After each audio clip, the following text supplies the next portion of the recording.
one-time NXT Women's Tag Team Champion.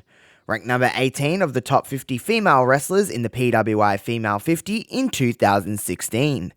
Ladies, gentlemen, my non-binary friends, it is I, Josh Robinson, here for Love Wrestling, and today it's all about the Poison Pixie, because it's the legacy of Candice LeRae.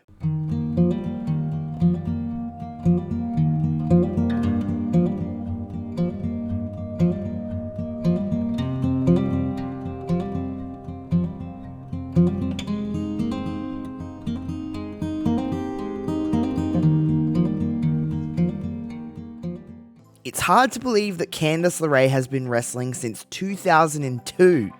Yes, over 20 years in the wrestling business. A lot of people probably think that only kind of watch WWE, that we've only ever seen Candice LeRae since she arrived in NXT. But that's not the case. Candice LeRae was doing a lot of stuff on the independent circuit from the years of 2002 to 2016 when she was signed with WWE. Most notably on the independent side of things for Candice LeRae, she worked for PWG.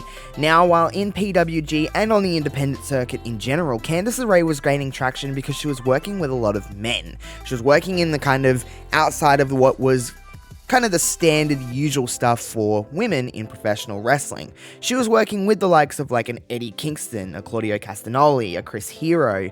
She was working with some of the biggest independent stars in the world and was kind of putting herself on the map as one of the best workers in the entire world and doing things women weren't normally doing. She was doing hardcore matches and bleeding and just having great professional wrestling matches with so many of the kind of independent stars from that time of PWG and Ring of Honor and places like that. Famously working with like the Young Bucks and Adam Cole, Johnny Gargano, obviously, Tommaso Ciampa, Roderick Strong. The kind of list goes on with the amount of talent that Candice LeRae was able to work with on the independent circuit. Candice LeRae also worked in Japan for DDT Pro, she worked in NWA, she worked in Combat Zone Wrestling.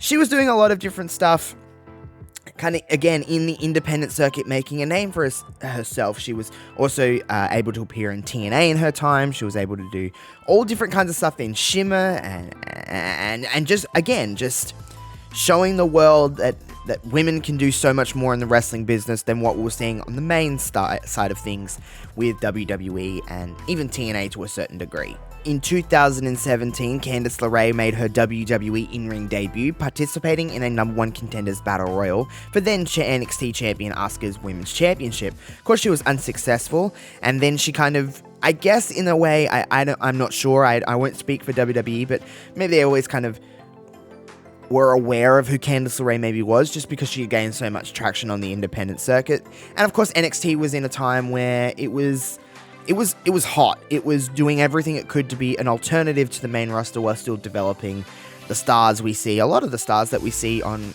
national television today. Candice LeRae had to be in that conversation at some point somewhere, but Candice LeRae really made her name for herself on a WWE platform in the very first Mae Young Classic. She did pretty well in the Mae Young Classic. Ultimately didn't win. She was eliminated by Shayna Baszler in the quarterfinals. But again, NXT was a hot product at the time. NXT was trying to capitalize on making independent wrestling, the independent wrestling style, an alternative to what WWE was offering on the main roster at the time. And they were utilizing a lot of those stars. And of course, Johnny Gargano, her now husband, Tommaso Ciampa.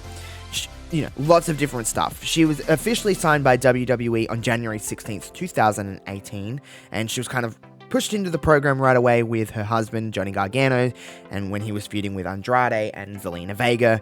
And again, she was kind of right in the thick of things as soon as she was signed to NXT in 2018. Now, while on NXT, Candice LeRae was pretty well, I guess, presented in her role in NXT. She was able to do a lot of different stuff with a lot of different women, with the likes of Ruby Riott, Nikki Cross, Zelina Vega. She was put into storylines with multiple different women and kind of around the, I guess you could say, around the NXT Women's Championship, although not always the prominent figure. She was always kind of inserted into a lot of storylines and was able to showcase her skills of just being one of the better workers in the entire world, man or woman. Now, of course, the most notable thing that she did in NXT was her work with Io Shirai.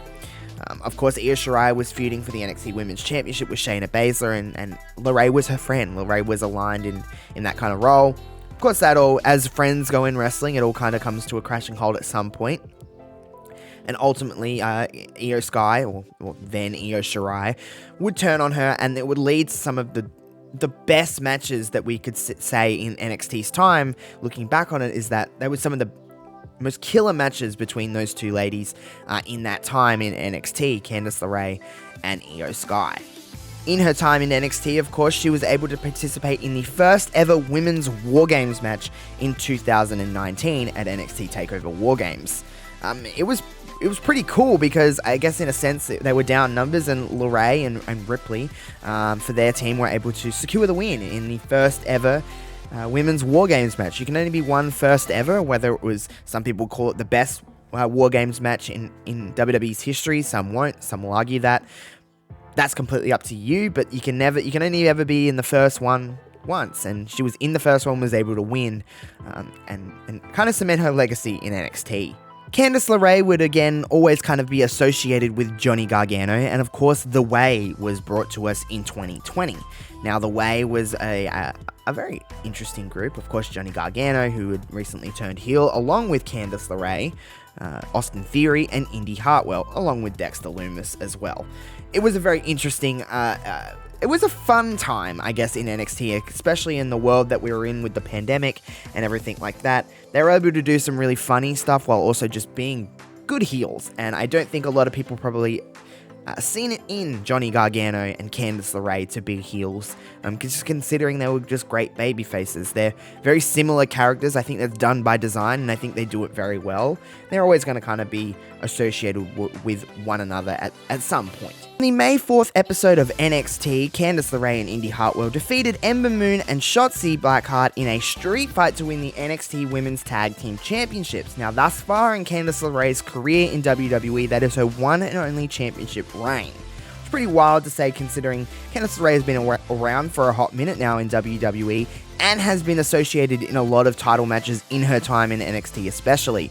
So it's pretty crazy to say she's only had one reign, and it's never been a singles championship reign, but of course an NXT Women's Tag Team title reign. Now, Candice LeRae would actually briefly part ways with WWE in 2022. Of course, Johnny Gargano was coming to the end of his contract. Candice LeRae was not far behind him. Candice LeRae, of course, became pregnant with her and Gargano's first child.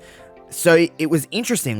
There was a lot of talk about Candice LeRae and her contract coming to an end, and whether she was going to continue wrestling after having a child, and all of the stuff that comes up in that time. But Candice LeRae would officially depart from WWE, of course, on May 6th, 2022. Contract expired. She didn't decide to renew it. We didn't really know if we were ever going to see Candice LeRae again in WWE. We hadn't seen her in so long because of the pregnancy and Johnny Gargano leaving, and it was an interesting time. There was a lot of rumors and speculation going around regarding Candice LeRae and Johnny, and it was a very interesting time. But as they all kind of say, like, good things come to an end, and we'll just wait and see what was going to happen with Candice LeRae. And in very similar fashion to her husband, just a few weeks after him, Candice LeRae would officially return to WWE on the September 26th episode 2022 on an episode of Raw. She returned to WWE as a face. She defeated Nikki ASH at the time, Nikki Cross, and was kind of thrusted back under the WWE umbrella. Now, the year hasn't been all just like sunshine and rainbows. It's been an interesting time for Candice LeRae, like kind of a stop-start kind of method a lot with her. She's recently returned to TV. I wouldn't say returned. She hasn't really gone. She just hasn't really been featured. I think there's a lot left unsaid, and there's a lot of stuff that Candice LeRae can do. She has a lot of potential to be very fantastic under the WWE umbrella. I think in the world that we live in now and how WWE is operating, I think she has more of a chance than ever to kind of be featured a lot more than she ever has been on the WWE main roster. And not only that, we all are very, very aware. If you kind of follow professional wrestling, you know how great Candice LeRae really is and how much she can do. And she has only scratched the surface of showing the WWE world and the mainstream world of exactly how good she is. Bell to bell. She's one of the very best, man or woman, I firmly believe that she is truly one of the best wrestlers in the world. She just needs some light. She needs some opportunity to go out there and show us what she can do. We've seen little glimpses of what she can do in WWE, but I think there's a lot more to be said with Candice LeRae. That's going to do it for this week's episode of The Legacy of. We're getting closer and closer, friends, to the very end of The Legacy of. It is less than a month until The Legacy of is all said and done here on Love Wrestling. But don't fear, we still got a little bit to go. We still got a lot of episodes to keep you satisfied until the very end here on The Legacy of. Let me know what you think about the show in the comments below and about Candice LeRae. Like, share, subscribe, all of that kind of fun stuff. You can follow me pretty much across the board at JoshRobinson_00. Follow Love Wrestling across the board pretty much everywhere now at Love Wrestling CA. But until next week, folks, I am signing off, and I'll see you guys on the next one. Bye-bye.